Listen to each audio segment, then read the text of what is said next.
Durango faces a housing shortage, the world of chocolate turns into a sweet business for one Durango couple, and Greg Munro, who retired from his position as CEO of the Plata Electric Association, talks about the changes he's seen in his 40-year career in the energy business.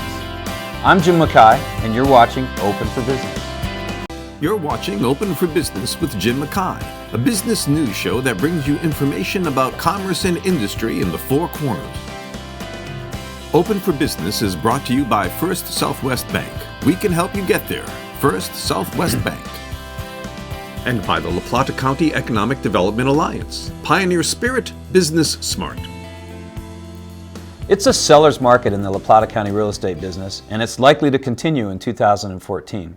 That's the conclusion from the 14th annual real estate forecast offered by the Wells Group, the leading real estate company in La Plata County, and Bob Allen and Associates, a real estate appraisal firm here in Durango. Nearly 100 members of the real estate, construction, banking, and business communities attended the forecast held March 18th at the Fort Lewis College Community Concert Hall. In La Plata County, the real estate industry is starting to climb out of the doldrums of the Great Recession, but it still doesn't match pre-recession activity, when the number of real estate transactions peaked at more than 2,500 in 2005 and dollar volume soared to $900 million in 2006. By 2009, transactions had dropped to fewer than 1,000 and dollar volume plummeted by 2/3. John Wells, owner and founder of the Wells Group, predicted that residential real estate sales in 2014 will rise 17% over last year to more than 1,300 transactions, and in-town home values will increase by 8%. A major factor driving home values is supply. The number of residential units for sale and for rent in La Plata County is at a near record low. Foreclosure and distress sales have dropped precipitously by more than 40%. New construction, particularly for multifamily units, remains stagnant. It's a seller's market, and the market is hot. Yes, 2014 real estate update. We're very optimistic about this year. A lot of factors play into that, primarily demand. We've had such short demand for many years that we are now in a catch-up mode, and we feel because of that, many people will be desiring to buy homes, needing to buy homes, and because of that, we feel that the demand and the market will be very strong for 2014. In 2013, the median sales price for a single-family home was around $365,000, up from $340,000 in 2012. And last year, a residential listing sold within 4 months after entering the market. A real estate standard for a home sale is 6 months, said Bob Allen of Allen and Associates. The tight market is having its biggest impact on renters. Vacancy rates were 4.3% in 2013, and average rent was nearly $1,000 a month. Both Allen and Wells predicted that construction will increase during 2014, with new inventory coming onto the market from Edgemont, Twin Buttes, and Three Springs, and more homes will be available for sale as prices rise. Should you buy a house in 2014? Should you sell? Contact your broker, and if you want a complete forecast for 2014, log on to the wellsgroupdurango.com. The Durango La Plata Airport and Animas Air Park received a funding boost recently after it was announced that both facilities will receive grants through the Colorado Department of Transportation's Aviation Discretionary Grant Program. Governor John Hickenlooper authorized distribution of over $19 million in state aviation fuel tax revenues to 47 different public airports throughout Colorado. To qualify for the grants, airport projects need to include matching funds from the local and federal level. The Durango La Plata County Airport received roughly $400,000 through the CDOT Aeronautic Discretionary Grant. Federal funds provided a $424,000 match, and La Plata County added $65,000 to add up $890,000 total. Over the past 7 years, the La Plata County Airport has seen traffic increase considerably, and the money from the grant will help fund the airport's master plan. The plan will most likely include a new airport terminal and runways. According to a CDOT study, the airport has $328 million economic impact on the local economy, but it is built to handle a mere 100,000 passengers a year. Last year alone, the airport handled 200,000 passengers. A 2013 economic impact study of Colorado's airports showed that airports support more than 265,000 jobs statewide and create a total economic output of $37.6 billion annually. It's been 3 years since the La Plata County Economic Development Alliance opened its doors to help companies grow and succeed in La Plata County. And Executive Director Roger Zalnaritis says the experiment is an unqualified success. The Alliance released its annual report this month, and the numbers tell the tale. The Alliance is an independent coalition of 110 local government agencies, private businesses, nonprofits, and professionals that was established in 2011 to help businesses find their resources they need to relocate and grow in La Plata County. Last year, the Alliance conducted a direct mail campaign that attracted 1,200 unique visitors from 17 metro regions around the country to visit the website. 60% of all website visits were from outside of La Plata County, a 40% increase over the Alliance's first year in business. Most were from California at 34%, followed by Texas at 24%. The Alliance assisted 36 businesses that could bring more than 100 jobs to La Plata County. Most relocation inquiries were from the construction, technology, and tourism industries. The Alliance also started the Trailing Spouse Initiative, which helps partners of relocating business owners and professionals find jobs. The program helped 8 men and women find jobs, making it easier for local companies to bring key employees and their families to Durango. The Alliance also played a key role in starting SCAPE, the Southwest Colorado Accelerator Program for Entrepreneurs. SCAPE and the Alliance share office space, and the Alliance has provided $40,000 in equity. SCAPE provides financial and mentoring assistance to startup companies that have the potential to grow jobs in the community. 2 businesses, Rebill and Closeout Bikes, which is now Bike 2020, graduated from the program in 2013. For more information about the La Plata County Economic Development Alliance, visit its website at yeslpc.com. Daniel Epstein, an internationally renowned entrepreneur, will be the keynote speaker at the 8th Annual Economic Summit scheduled for October 22nd. Epstein, 28, is the founder of the Unreasonable Institute, a program that launches budding entrepreneurs to solve the world's most intractable problems. Epstein and his institute have been recognized with a number of accolades, including Inc. magazine's 30 Under 30 Entrepreneurs of 2012 and Forbes' Top 30 Most Impactful Entrepreneurs of 2012. And most recently, the Global Entrepreneurship Forum's 2013 Entrepreneur of the World. He has spoken to companies and audiences in more than 20 countries worldwide. The Economic Summit is the Alliance's annual day-long conference with speakers, presentations, and workshops geared toward every sector of the business community. More than 300 are expected to attend, and the event sold out last year. For more information, visit yeslpc.com or contact the Alliance at 970-259-1700. The chocolate industry is booming. According to the International Cocoa Organization, Hershey and Mars, the top 2 manufacturers in the United States, sold $25 billion in chocolate in 2013.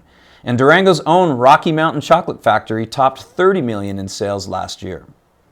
And then there's the Animas Chocolate Company, a small craft confectionery that Carly and Mark Snyder started in their home just 3 years ago. They too are growing, and they recently opened a new chocolate shop on Main Avenue. We visited with Carly to find out more about the sweet business of chocolate.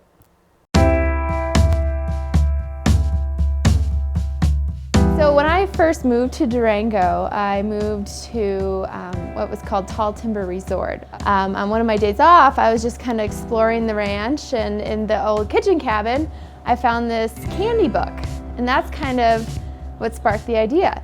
So I just started kind of looking through it. I'm like, oh, maybe I can try this, try that, and before I knew it, I was like, oh, I love chocolate. Like, I want to make chocolate. Just that kind of started the wheels turning.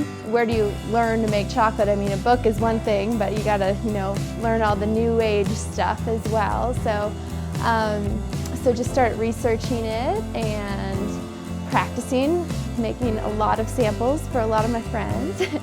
And finally, when I felt comfortable enough with it, that's when we decided to start the business. We have about 25 retailers in Durango and then a few scattered throughout the state. We're trying to go where there's a fit for artisan chocolates, not just go in every single store. We also sell online and now in our new retail store that we opened about 3 months ago now. We sell a lot. As much as I can make, we sell. Well, all of our chocolate, first of all, is all Belgian and French chocolate. It is the highest end chocolate you can get. What is different between us and, say, some larger companies is that we hand temper every single piece of chocolate that goes out the door. Everything is made with quality control in mind and taste in mind, and not necessarily for the masses. We make it because we want it to be good. We want them to be like, oh my God, that's the best milk chocolate bar I've ever had. We make the toffee here by hand. We also do all the caramel here by hand. We won Chocolate Fantasia with the snake bite a couple years ago, so that was really exciting. That was our second year at Chocolate Fantasia. The reason we named Animus Chocolate Company Animus Chocolate Company is because, well, we found that's where it all started, up on the Animus River in the upper Animus area. We kind of decided our tagline would be lose your soul to chocolate, because the Animus River is the river of lost souls, so we kind of loosely translated that. So we kind of themed all of the truffles after different areas on the Animus River. I do still eat chocolate. People ask me that all the time. They say, do you get sick of it? Whatever. And I do not get sick of it. And it's kind of strange. We get fermented beans. They haven't been roasted. And so we're going to be roasting them and then taking off the shell. And that's kind of when you get the cacao nib. You see those in grocery stores and stuff. So we'll be selling that, as well as we'll take the cacao nib and you have to do all this stuff to it, but adding sugar and everything and refining it to create our own chocolate bar, which is full of flavor. Like, that's the great thing about the single origin chocolates. They are just full of flavor from the region they come from, because it's just more concentrated. You don't have all the different beans. So we're gonna have a little bit of everything, to kind of satisfy everybody's tastes. So look for that in the future.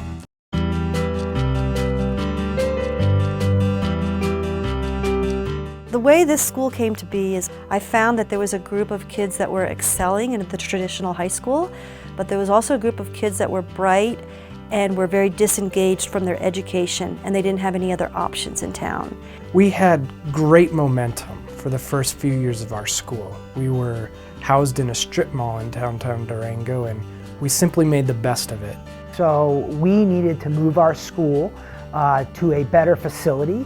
And our involvement with First Southwest came about when we had exhausted the traditional avenues that charter schools look to for financing and funding to address the facilities question. We really were struggling to make it work. And luckily, First Southwest Bank stepped in, and quite honestly, had the bank not stepped in, I don't think that we would have continued to exist this year. They absolutely focused on what is important for the community, how can we support this thing that's a really important part of a community in giving choice in education, and that's what they focused on. And I was truly amazed and really had huge gratitude the fact that they stepped up and made this deal happen. That's where First Southwest Bank has really helped us make this dream come true.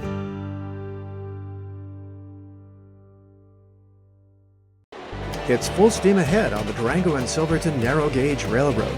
Enjoy a historic trip through southwest Colorado's rich scenery, with winter excursions through Cascade Canyon, a picturesque and snow-capped ride. Get a taste of wintertime in the San Juan Mountains just as people did over 100 years ago. A winter ride on the train takes you deep into a rugged and beautiful landscape, an experience you won't soon forget. Visit the depot or durangotrain.com. You're watching Open for Business. I'm Jim Mackay. Every month, Open for Business will visit with Roger Zelneritis with the La Plata County Economic Development Alliance and get an update about its activities and to get a snapshot of the local economy.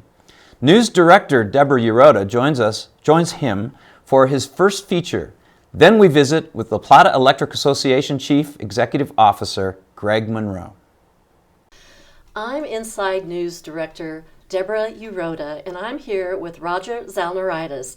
Roger Z, as his friends like to call him, has been the Executive Director for the La Plata County Economic Alliance for 3 years now. It was founded about 3 years ago.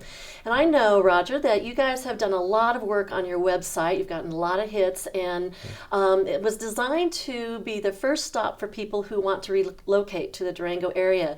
I understand there's also a lot of good stuff on there for local businesses. Why don't you tell us about it? Sure, Deborah, and thanks for having me over here today. And just to start off, there's 3 users of our website, and it's www.yeslpc.com. For our investors, of course, to invest in the Alliance, for local businesses, and for businesses looking to move here. So any one of those 3 people can use it, and that's who it's been designed for. If you're a local business, some of the information that's relevant on there, for example, you may want to know where workforce development is. So we talk about Pueblo Community College, Fort Lewis College, Colorado Workforce, and what they have to offer for training or hiring employees for your firm. We also talk about the business resources that you mentioned, I believe, a couple weeks ago in an article on Open for Business, what SBDC does, what Region 9 does, what the chambers do for you, and things like that. Those are all very important issues, very important things for you to know if you're trying to grow your business here in Durango or La Plata County. So what area of the website is getting the most hits right now? We just did our annual report, and I looked up our website for 2013 and where the hits were coming from in terms of geography and where they were going to on our website. And 2 of the biggest pages that get hit a lot are our economic data, which is great because I love data. So I wanted to talk a little bit about that as well to let people know it exists. If you go to our website, you'll see one that says Data and Properties, a tab that says Data and Properties, and just underneath there's 2 pages that are very popular. One is Facts and Figures. That we update every year, and it has basic introductory information about La Plata County, the population, household prices, income, what industries people are employed in, what people do for a living out here, how much international trade we have. And you can create a PDF file that's a 4-page background for the La Plata economy. So I know that the state of Colorado is working on 5 main business questions like site location, workforce development, potential market. Do you have all those kinds of information on your website for local businesses and looking to relocate to this area? A lot of the information the state is talking about we do have available. There's one that the state is working on that we don't have available. It's who your vendors and clients could be around the country. Now one of the things we do as a first stop shop is we have connections both here within the community and statewide, and also in New Mexico because we're so close there. So if you have questions about where to find clients or who you might be able to partner with, we probably have connections that can assist you either in the private sector or through the state's Office of Economic Development. Sounds like you've worked really hard on this website. Now, once again, what is the URL? It's www.yeslpc.com. Provides information for people looking to move here, information for businesses that are already here, and information about our local economy too. And if they need help, can they call you directly? Of course, or Karis, who's just sitting outside. So All right. Either one of us. All right. Well, thank you very much for joining us this afternoon, and I hope we'll be seeing you next month. All right. Thanks, Deborah. All right. Back to you, Jim. We have Greg Munro in the studio today. Greg is the CEO of the La Plata Electric Association. He's been with the LPEA since 1993 and been CEO since 2002. He has an impressive 40 years in the electric industry. So thanks for joining us today. Thank you. Appreciate you coming in. So 40 years, I bet you've seen a lot of changes over that amount of time? Yeah, 40 years in the utility industry has been fun to watch how things have changed. Yes. So with your tenure at LPEA, what do you think your biggest accomplishment has been in that time? I think being a part of a really strong employee team and building that team has pretty made me proud for the team we have. Mm-hmm. So talking a little bit about changes in the LPEA, I guess the biggest thing lately is probably alternative energy. I know we get our power from the LPEA from a company called Tri-State. Yes. I'm not sure how that whole relationship works. How does that work exactly? We have a all requirements contract with Tri-State, so we are actually part owners of Tri-State. Mm-hmm. Many years ago, the co-ops got together and built Tri-State, because we needed somebody to produce electricity for us. So we are part owners of it, and in order to do that, we had to sign that we would buy all of our power from them. Okay. And I'm sure that that's both a blessing and a curse sometimes. I'm sure it comes with its challenges. I remember reading not too long ago, as far as alternative forms of energy such as solar, wind, and hydro, I believe there's a cap on how much, what percentage of that power that we can attain. Right? Yes, right now, and La Plata Electric years ago was key in that, in getting Tri-State to allow us to get some of our own power needs locally from renewables, and we can do 5% of our needs locally. Right. So. Okay. And you're probably bumping up against that, I would guess, with the number of solar panels I see around town? Yes, and we're almost to our 5%. We will be in the next year or 2 years. So we are working with Tri-State, trying, and other co-ops are too, trying to increase that 5% to maybe 10%, right, or a little bit more, or find some way how we can do that. Okay. Read a little bit lately also about solar gardens. Can you talk a little bit about that and where we are as a county? Yeah, La Plata Electric kind of did something different than the other co-ops did, is we invited entrepreneurs to develop a solar garden wherever they can that would fit into our system, and then sell those panels to people other than, besides LPA doing it, have the private industry do it, get the tax benefits and the benefits they can do, maybe build a bigger solar farm than what we could.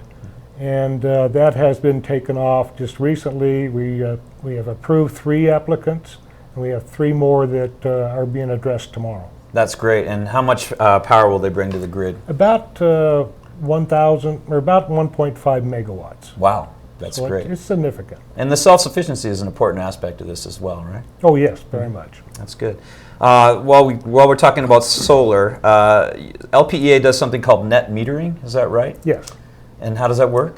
That net metering is if you put a solar panel on your roof, let's say you, and you generate electricity more than you need at times, you put it back on the grid, and we kind of act like the battery for you, and we buy that power from you.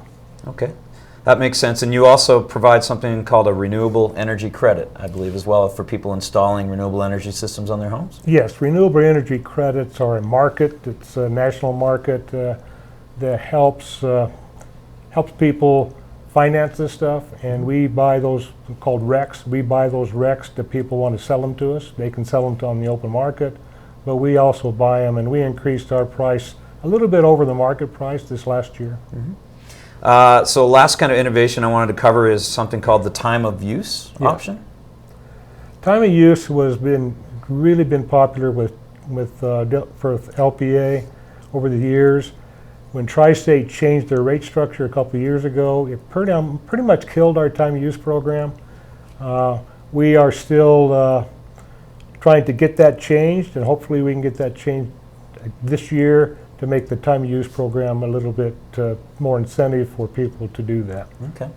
So your predecessor, or sorry, your postcessor, your next one in line, what kind of challenges do you think they're going to face? Where do you see things going in the next couple of years, and some of the things they're going to have to deal with? I think she or he will face more of the challenges with distributed generation, with new technologies that are coming up to help that. I think it's going to be a fun challenge, and I think it's going to be an exciting challenge for that person.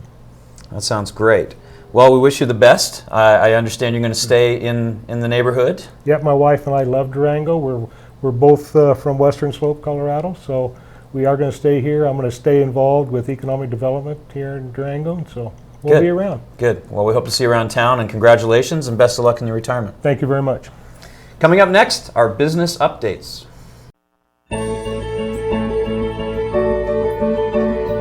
We're Randy and Micah Jackson in Alamosa, Colorado. Our business is Rustic Log Furniture. We've been doing business since 1996, and we started out building 2x4 porch swings, and it turned into log porch swings, and now we do log furniture for pretty much any room of the home. Our business has been steadily growing over the years, and it's still continuing to grow. We ship to 40 states. We have approaching 200 retail stores that we furnish with our products, and we ship out a semi-load every other day of furniture. As we outgrew our current facility, we needed to expand dramatically, So I was meeting with the people from First Southwest Bank. They proposed, we go ahead and run the numbers on doing an expansion. They came in good, so we did it, and that's problem solved. So talking square footage wise, we've gone from a 12 by 12 tough shed to over 60,000 square feet.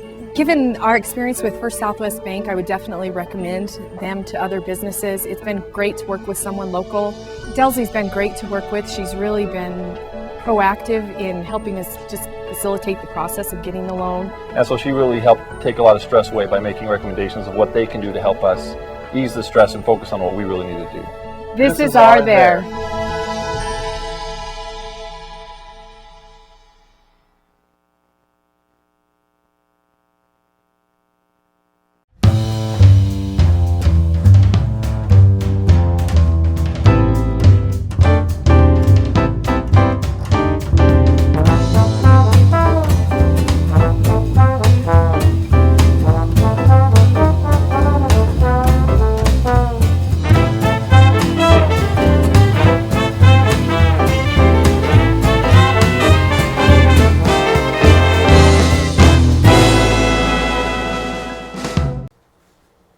Welcome back to Open for Business. I'm Jim Mackay. Here are our business updates. The Durango Chamber of Commerce and the Bank of Colorado will host an Eggs and Issues Candidates Forum for the Plata Electric Association board elections this fall. The forum will begin at 8 a.m. on Tuesday, April 22nd at the Doubletree. Tickets are $16 for chamber members, $21 for all others. Reservations are required. Log on to durangobusiness.org for more and to register. Southwest Colorado residents are invited to participate in a telephone town hall meeting to discuss transportation issues with the Colorado Department of Transportation. The town hall meetings will reach out to more than 300,000 residents to develop CDOT's 5-year transportation plan. Southwest Colorado residents may dial in at 7 p.m. on Tuesday, April 22nd. Go to colorado.info to get the phone number and the passcode. Well, that's it for Open for Business. I'm Jim Mackay, and remember, keep watching. You'll like what you see. Thank you for watching Open for Business. Tune in every week with Jim Mackay for information about commerce and industry in the Four Corners. Open for Business has been brought to you by First Southwest Bank. We can help you get there. First Southwest Bank. Also brought to you by the La Plata County Economic Development Alliance. Pioneer Spirit, Business Smart.